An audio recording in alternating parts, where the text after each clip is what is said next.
Hi, this is Bethany Gagne, founder of the Albany Peace Interfaith Project. And today I'm here with the Monshin, the abbot here at the Tendai Buddhist Institute in East Chatham. And Monshin, you're also the Secretary General of North America for Tendai Buddhism. Wow, okay. And I'm here at this beautiful temple, and the abbot and I have been speaking about how mindfulness in the West has kind of taken on a different edge compared to the kind of original mindfulness practices of Buddhism. Monshin, can you talk about that? Sure. When we think of mindfulness in the West, which I think is a great thing to do, we have taken a subset of what it means in Asia. In Asia, mindfulness, the term for it is called Shamir Tea, which is a specific kind of practice in which in your daily life you use Buddhist teachings as a way of guiding your behavior. So typically it would be the Four Noble Truths, the Eightfold Noble Path, and the Six Perfections, or Paramitas, Six Paramitas. And the Six Paramitas, just using that, essentially are Dana, charity, and Shila, ethics and morality, and Kashante, patience and forbearance, and Virya, which is tolerance and effort, as well as meditation and wisdom, prajna. And you use those in a way that's very specific to the situation that you're in, so that if you come up to a situation in which you are conflicted about something, you look at those teachings as a guide. Whereas in the West, we would say what one does is to really look at the environment that you're in, reflect upon it, try to become a little bit more calm, which are all good things, I agree. But the Shamir Tea, the idea is to give you an additional set of tools to work with whatever the difficulty you're having. Oh, nice. Yeah. So it helps people to kind of, as you said, ameliorate the situation by pulling on these wisdom traditions, or the wisdom teachings. Yes. Okay, great. And so you speak here every Wednesday, is that correct? We have a service every Wednesday. It begins at 6 p.m. and people arrive a little bit earlier, and then we have a discussion, and the discussion can be something that's a contemporary problem. We're doing a series of discussions now. We consider this a Black Lives Matter temple, so we'll have a discussion about white privilege as an example, or we might have a discussion how to deal with anger, or what is a particular sutra, and so it varies from week to week. Nice. And then after that we have a meditation service that includes a meditation. Typically the meditation itself runs about a half an hour, so a service at the beginning, the meditation, and then a few things afterwards. Nice. And that's followed by a potluck dinner. Nice. And just to let you know, that follows a traditional Buddhist methodology of the Buddha, the Dharma, and the Sangha. So the Buddha is actually the meditation. It's the awakening that resides within us that comes out through the meditation. And the Dharma is the teaching, so that's the discussion, and then the Sangha is people getting together for the potluck dinner, so that they are part of each other's lives, not just people who show up to do a particular activity on a given time. Right. And you have the topics for these Wednesday night meetings on your website ahead of time? We do.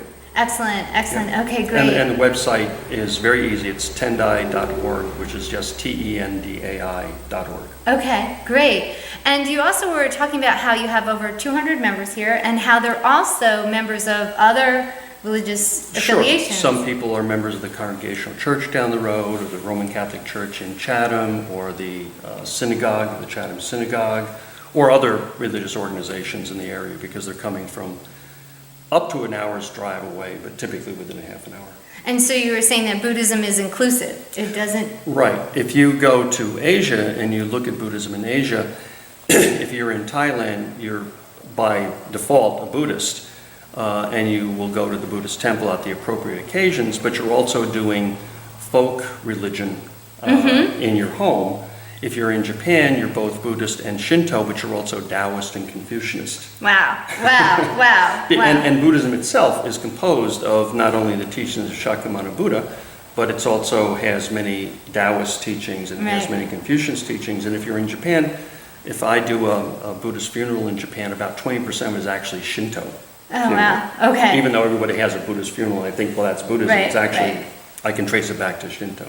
And knowing that people kind of may find that kind of challenging, this idea of being so inclusive in a religion, and yet what I've found is the background of Buddhism kind of gives a methodology to practice, a kind of a comprehensive approach. How important that, how nice that is to kind of balance out some, we were talking about in Christianity, there are many, it's taught many through stories of the Bible and how beautiful those stories are. And we all know that we had one of our speakers this week actually just talking on the power of storytelling and just how powerful the power of story is. Yeah. But and the power of symbolism, which is present in those traditions. Exactly. And coming from those traditions and having read, a little bit of Buddhism, a little bit exposed, I love the comprehensiveness of Buddhism, where they kind of really lay those stories out almost, and help you kind of take out the elements of the stories a little bit in a comprehensive manner. I don't know. So that's one thing that's in that. We talked earlier about how Buddhism offers practice, like a real kind of systematic practice to virtues from all these other faiths. And I think when you look at the history of Buddhism 2,500 years ago, everyone who was part of the original Sangha were renunciants. They had left their families. That had changed in Mahayana Buddhism, that's Theravada Buddhism, that changed in Mahayana Buddhism by the time it went into China and other parts of Asia. However, that meant even the lay members recognized that practice was an essential aspect of Buddhism. So it's from the very beginning. But the extent to which lay practitioners were part of that expanded over time. It's been around for 2,500 years. So as with any tradition, it's a little bit different at the beginning than it is later down the road. And so, and if people come into this faith or understanding, it's really just traditional stuff. I mean, it's all about... It's traditional stuff, although, and we didn't talk about this, but I would have to say that if you're a Buddhist in America, don't mistake that with American Buddhism, which for another reason I don't think exists yet. But Buddhist in America, we practice what's referred to as Buddhist modernism. Buddhist in Asia tends to be much more devotional. Here, the Buddhist modernism sort of insists it's meeting the criteria of a rationalist scientific mind in which people ask the questions of why. If you're in Asia, the question is how. Why is less important. Oh, interesting. Because it's more devotional. So if you're in the States or you're in Europe or in North America, you are infused with this idea of scientific rationalism, which is not a bad thing. But that means that you approach the tradition in a way that's different than the Asian tradition. So here we actually try to combine the two. The idea of devotion and Buddhist modernism together. But we're probably one of the few. I would say we're one of the few temples in the United States that actually attempts to do that. Wow. And it's that rationalism that makes it why neuroscience has been using Buddhism so much as models for when they're doing brain scans, things like that, for meditation. And Buddhism is interesting because it insists that Buddhism ultimately is a search for the nature of reality. We don't think of it that way normally, but if you take it down to its bones, it's a search for the nature of reality.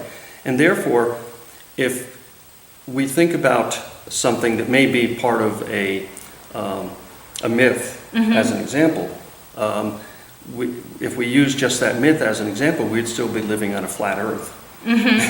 But Buddhism said, no, if science proves that the world is round, then you have to accept the fact that it's round. And so Buddhism and science actually are very complementary. They don't reject one thing over the other, and we don't use the sacred teachings, the sutra, as a mechanism to demonstrate our world the way it is. We say we have to use all of our senses and all of our knowledge to say this is what reality is like.